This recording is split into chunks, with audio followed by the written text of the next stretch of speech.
क्या ऐसा हो सकता है कि किसी इंसान की सबसे बड़ी हार ही उसकी सबसे बड़ी जीत बन जाए? कवच की कहानी इसी सवाल का जवाब है। ये एक ऐसे इंसान की कहानी है जो सब कुछ हार कर आसमान तक पहुंचा, फिर अहंकार में डूबा और इसके बाद फिर से उठ खड़ा हुआ। तो आइए पतन और उद्धार के इस कमाल के सफर को समझते हैं। एक हारा हुआ जुआरी, एक महान ऋषि। सुनने में थोड़ा अजीब लगता है ना, लेकिन कवच की कहानी इसी बदलाव की है। और इस सफर की शुरुआत होती है पूरी तरह से सब कुछ हार जाने से। जरा सोचिए उस पल के बारे में, जब सूरज डूब रहा हो और ऐसा लगे कि अपनी जिंदगी का सूरज भी हमेशा के लिए अस्त हो गया है। कवच ठीक इसी गहरे अंधेरे में डूबा हुआ था। ये कोई मामूली हार नहीं थी, ये तो जैसे उसके वजूद का ही अंत था। तो सवाल ये है कि वो इस निराशा के सागर तक पहुंचा कैसे। चलिए कहानी के पहले हिस्से में चलते हैं और देखते हैं कि कैसे जुए की एक लत ने उसे सब कुछ हारने पर मजबूर कर दिया। ये सिर्फ पैसों या जमीन जायदाद की हार नहीं थी, नहीं, ये उसकी आत्मा का पतन था।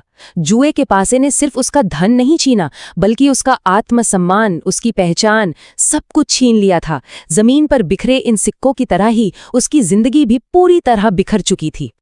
लेकिन उसकी बर्बादी सिर्फ उस तक नहीं रुकी।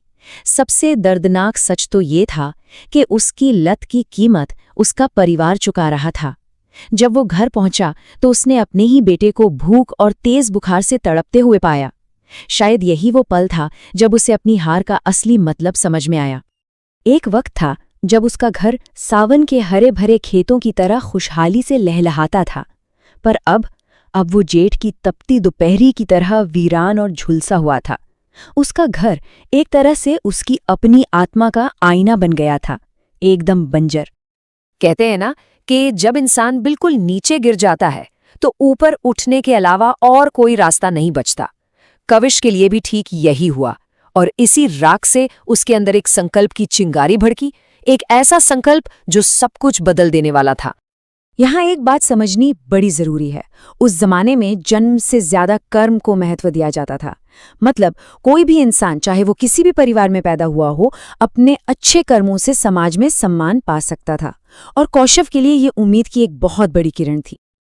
और उसका ये बदलाव कोई खोखला वादा नहीं था। उसने बाकायदा एक प्लान बनाया। पहला कदम, अपने अतीत के हर बुरे काम को धो डालना। दूसरा, अपनी आत्मा को अंदर से पूरी तरह से साफ करना। और तीसरा, एक नेक, एक अच्छे गृहस्थ का जीवन जीना। ये एक बिल्कुल नई शुरुआत थी।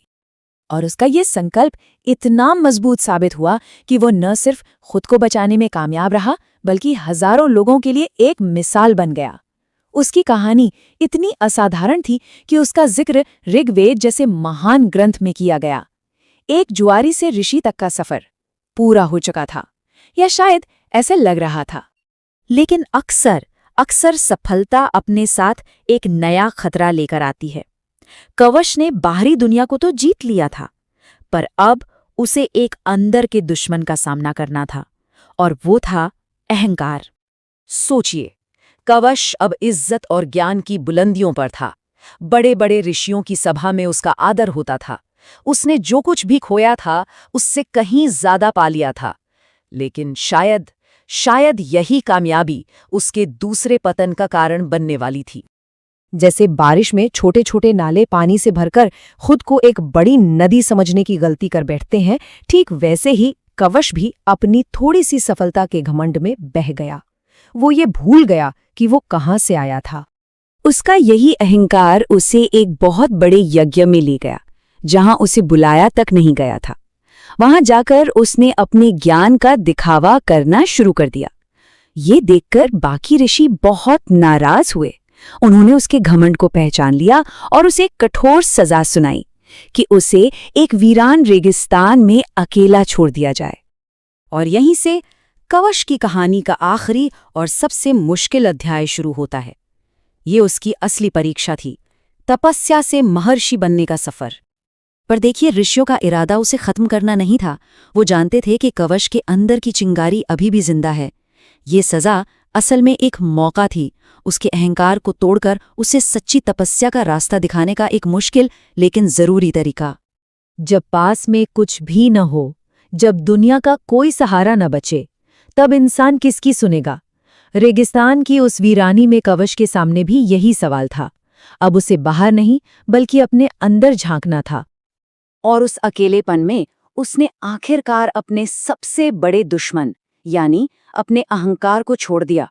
उसने पूरी विनम्रता से एक सच्चे और साफ दिल से मदद के लिए पुकारा। ये कोई दिखावा नहीं था, ये उसकी आत्मा की असली पुकार थी। और कहते हैं ना, सच्ची पुकार हमेशा सुनी जाती है।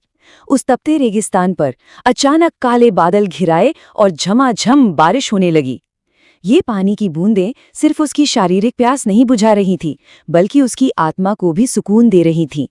ये एक इशारा था कि उसकी प्रार्थना कबूल हो गई है। जब ऋषियों ने ये चमत्कार देखा तो वो खुद उसके पास आए और बोले, उठो महर्षि कवश। सोचिए, जिस इंसान को उन्होंने घमंड की वजह से बाहर निकाला था, आज वो उसी को सबसे बड़ा सम्मान दे रहे थे। उसने अपनी जिंदगी की सबसे बड़ी परीक्षा पास कर ली थी। तो कवच की कहानी हमें एक बहुत जरूरी सवाल पर लाकर छोड़ देती है। क्या सच्ची तरक्की के लिए गिरना जरूरी है? क्या किसी इंसान को अपनी सबसे बड़ी ऊंचाई तक पहुंचने के लिए पहले सबसे गहरी खाई में उतरना ही पड़ता है? इस पर सोचिएगा।